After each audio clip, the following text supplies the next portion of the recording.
Sous la présidence de la première ministre, Judith Suminwa Tuluka, la 15e réunion du Conseil des ministres s'est tenue ce vendredi 27 septembre 2024 à la Cité de l'Union africaine à Kinshasa.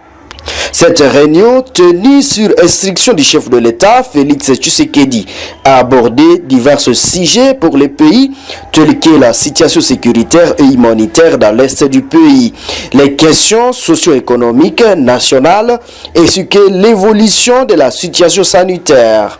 Les ministres ont examiné ces points à l'ordre du jour, cherchant des solutions et des orientations pour répondre aux défis actuels auxquels la nation est confrontée.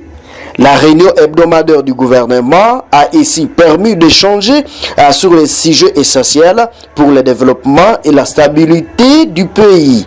Cette réunion du Conseil des ministres, initiée par le président de la République, montre l'engagement contenu du gouvernement à traiter les questions prioritaires et à prendre des décisions éclairées pour le bien-être de la population congolaise. 17 septembre 2020. Sur instruction de son Excellence, le président de la République, chef de l'État, Félix Antoine Tshisekedi Tshilombo, la première ministre, chef du gouvernement, Judith Suminwa a présidé à la Cité de l'Union africaine la 15e réunion ordinaire du Conseil des ministres du gouvernement de la République ce vendredi 27 septembre. 4 points étaient inscrits à l'ordre du jour, à savoir: point 1. Communication de son Excellence Madame la Première ministre. Point 2. Point d'information. Point 3. Approbation d'un relevé des décisions du Conseil des ministres. Et enfin, point 4. Examen et adoption. Du point 1. De la participation du président de la République à la 79e session ordinaire de l'Assemblée générale.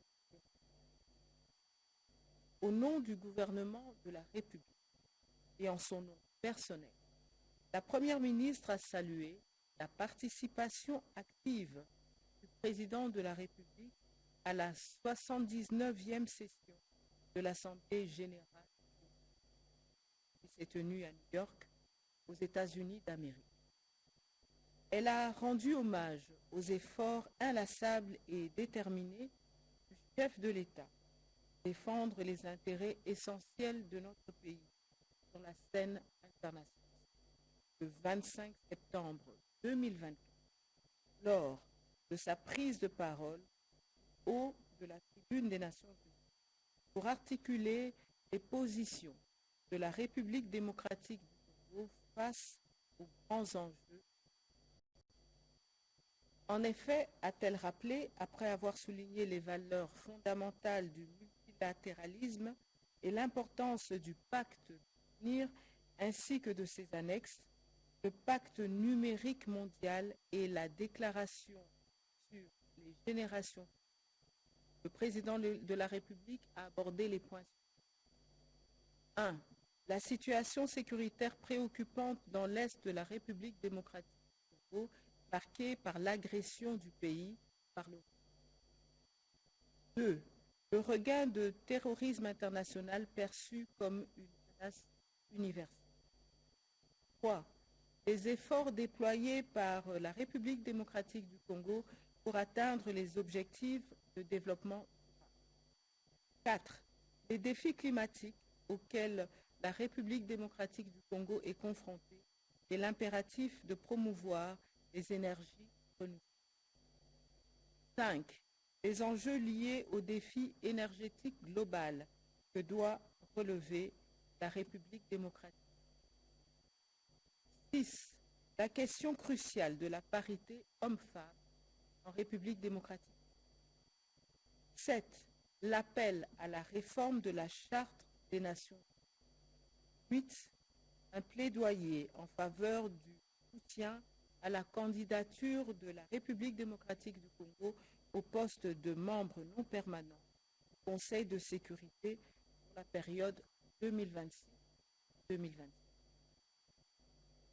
La Première ministre a adressé les vives félicitations du gouvernement au chef de l'État, ainsi qu'à l'équipe qui l'a accompagné à New York pour cette intense activité politique et diplomatique conduite auprès des divers acteurs bilatéraux et multilatéraux à l'échelle mondiale.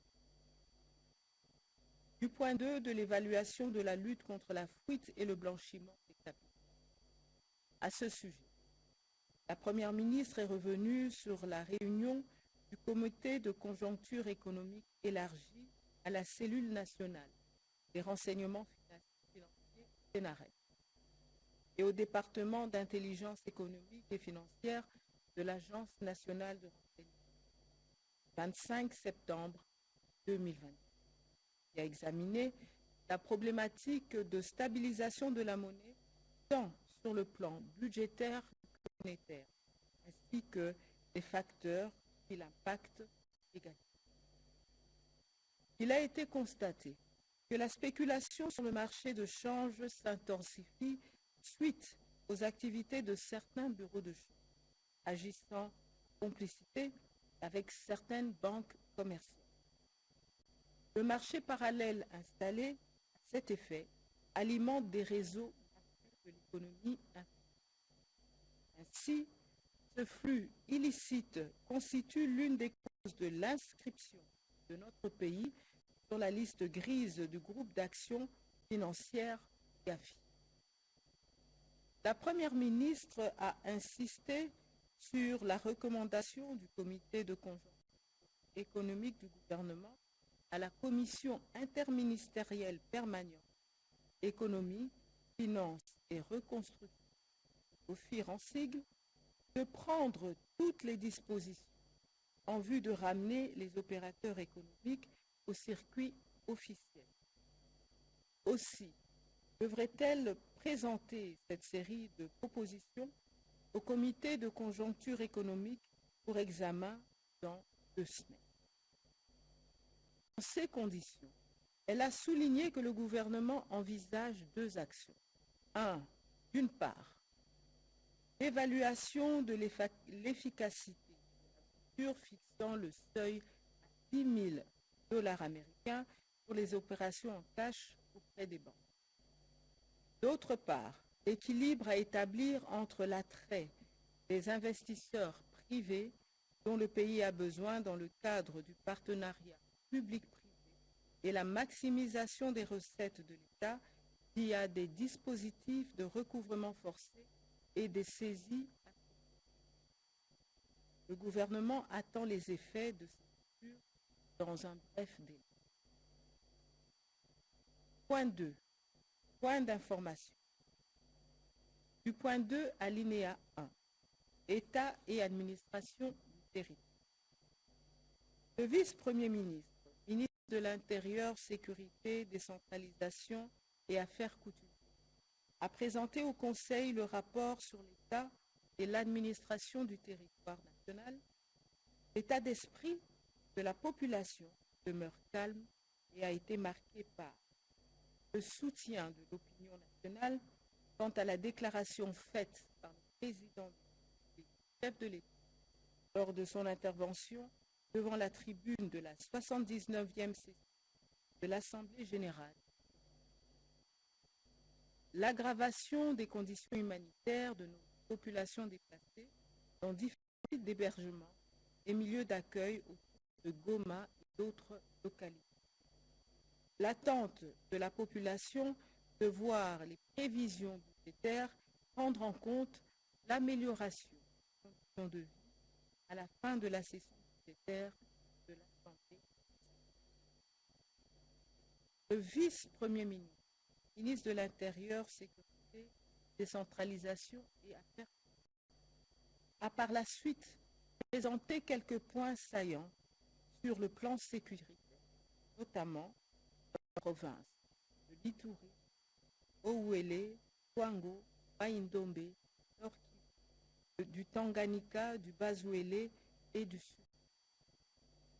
Dans le même registre, il a porté à la connaissance du Conseil sa participation au Forum des ministres de l'Afrique centrale ayant la sécurité dans leurs attributs, consacrant la fin des travaux de la 4e session sécuritaire ordinaire du Conseil des chefs de police, CCPAC en sigle, tenu à Yaoundé, Cameroun, du 19 au 20 septembre 2020. Au cours de ces assises, la participation de notre pays a abouti à faire adopter une recommandation amenant les pays de la Communauté économique et monétaire des États de l'Afrique centrale, CEMAC en sigle, à revisiter les options prises unilatéralement afin de permettre à la République démocratique du Congo de jouer son rôle l'État fondateur CCPAC dans les instances de décision. Le vice-premier ministre, ministre de l'Intérieur, Sécurité, Décentralisation et Affaires coutumières, a terminé son rapport par les questions relatives au banditisme, à la criminalité, aux catastrophes, aux sinistres, ainsi que la situation. Le Conseil a pris acte du point 2 alinéa 2, situation sécurité. Le vice-premier ministre, ministre de la Défense nationale et ancien combattant, a passé en revue la situation opérationnelle et sécuritaire hebdomadaire, particulièrement dans la partie est. Il a rassuré de la vigilance accrue et de la détermination de nos forces armées à défendre la patrie contre les ennemis de la paix, dont la coalition RDF M23, ADF MTM et Codeco dans quelques zones des territoires Massissi et Lubero au Nord Kivu ainsi qu'en Ituri. Le vice-premier ministre, ministre de la Défense nationale et combattant, a enfin évoqué la situation sécuritaire dans le Grand Bandundu avec le phénomène Obondo, dans laquelle l'option militaire n'est pas la seule voie utilisée pour mettre terme. Le Conseil a pris acte sera. Du point 2, alinéa 3, fin de la concession FINA et reprise des actifs par l'État congolais. Le ministre du portefeuille a rappelé que la société Finalog SA tire son origine de l'époque coloniale. À la suite de la signature en novembre 1910 d'une convention de concession conclue entre le gouvernement colonie et la société anonyme de pétrole. Cette convention prévoyait de mettre à disposition de la dite société des terrains domaniaux devant abriter des installations pétrolières comprenant 2 pipelines de 332 km de long chacun pour le transport des produits pétroliers entre les terminaux de Matadi, Ango et de Kinshasa, Stanley Pool, ainsi que les dépôts pétroliers construits dans les dits terminaux et tout au long des pipelines. Cette convention fut dénommée Convention des terres pour le transport et la vente du pétrole au Congo. Elle avait une durée de 50 ans d'exploitation sans partage à dater de l'achèvement de la construction des installations. Suivant la convention qui a connu 5 modifications successives à la date du 31 décembre 2025, tous les actifs sous concession de Finalog reviennent à l'État congolais. À cette date donc, la République démocratique du Congo devra acquérir les actifs Finalog à titre gratuit.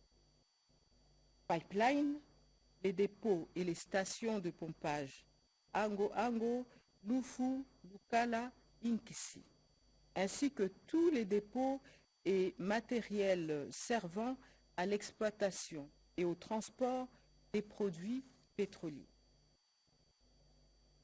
Compte tenu des enjeux évoqués, processus liés à la fin de la concession, sa reprise par l'État congolais, le mode de gestion après la concession mérite une prise en charge conséquente de sorte à en avoir la gestion parfaite, a conclu le ministre du portefeuille.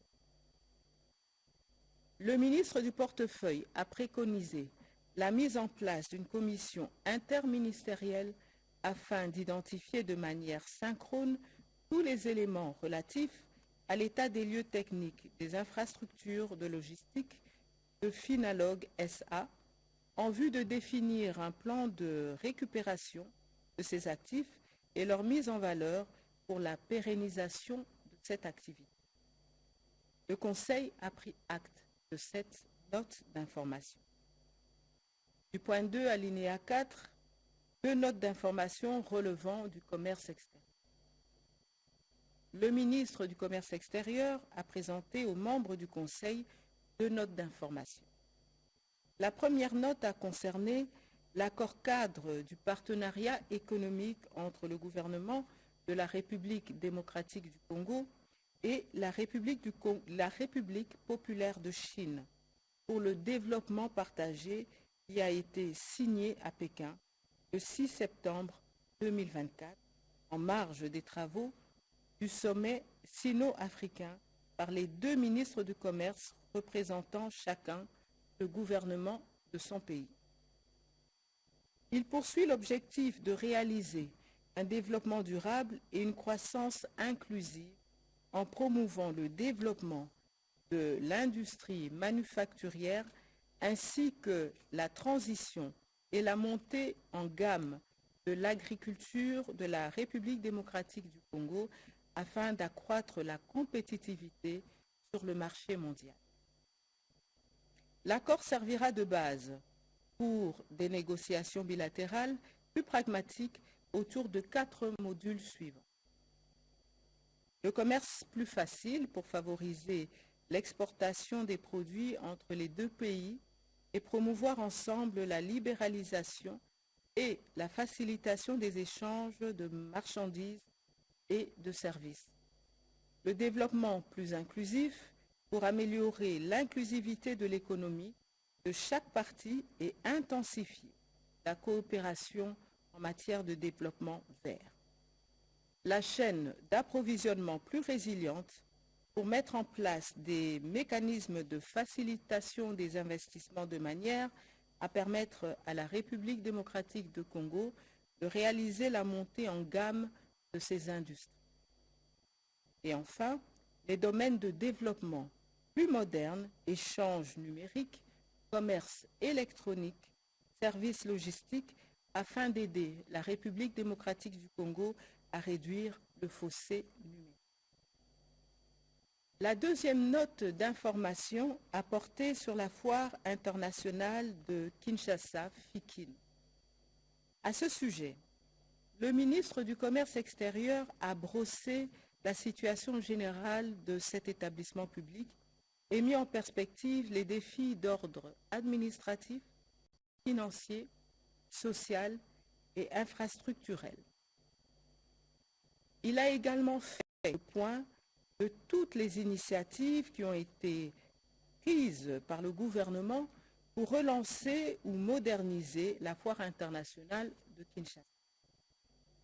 Son plan de relance prévoit notamment la poursuite du projet de reconstruction des infrastructures, centres d'exposition, parcs d'attractions, un complexe hôtelier de 5 étoiles sur le site, par la firme Milvest, mais aussi l'obligation à la Société immobilière du Congo, SIC en sigle, d'achever le projet de construction de 1000 logements, car seuls 136 appartements ont été construits à ce jour. Le Conseil a pris acte de cette note d'information. Du point 3, approbation d'un relevé de décision. Les membres du Conseil ont approuvé un relevé de décision prise lors de la 14e réunion ordinaire du Conseil des ministres du vendredi 20 septembre 2020. Du point 4, examen et adoption de 2 textes. Point 4, alinéa 1. Projet de décret relevant de la fonction publique. Le vice-premier ministre, ministre de la fonction publique, modernisation de l'administration et innovation du service public, a présenté au Conseil le projet du décret fixant les modalités pratiques de la collaboration entre le cabinet politique et les services publics qui leur sont attachés. Ce texte prend en compte des enrichissements de la commission mixte politique, justice, défense et sécurité, socioculturelle, loi et textes réglementaires. Il est motivé par la nécessité d'organiser les rapports de collaboration entre les cabinets politiques et l'administration publique en vue d'assurer la cohérence et l'efficacité de l'action publique. Après débat et délibération, le Conseil a adopté ce projet de décret. Du point 4, alinéa 2. Projet de loi portant autorisation de la prorogation de l'état de siège sur une partie du territoire. Le ministre d'État, ministre de la Justice et garde des Sceaux a soumis au Conseil le projet de loi autorisant la prorogation de l'état de siège dans les provinces de l'Ituri et du Nord-Kivu pour une période de 15 jours prenant cours le 9 octobre 2020. Ce régime d'exception s'avère indispensable pour permettre à nos forces de défense et de sécurité de faire face aux multiples tentatives d'incursion et attaques de la coalition RDF M23 et d'autres forces négatives qui insécurisent les populations de la partie est de notre pays. Après débat et délibération, le Conseil a adopté ce projet de loi. Débuté à 14h35, la réunion du Conseil des ministres a pris fin à 16h. Je vous remercie.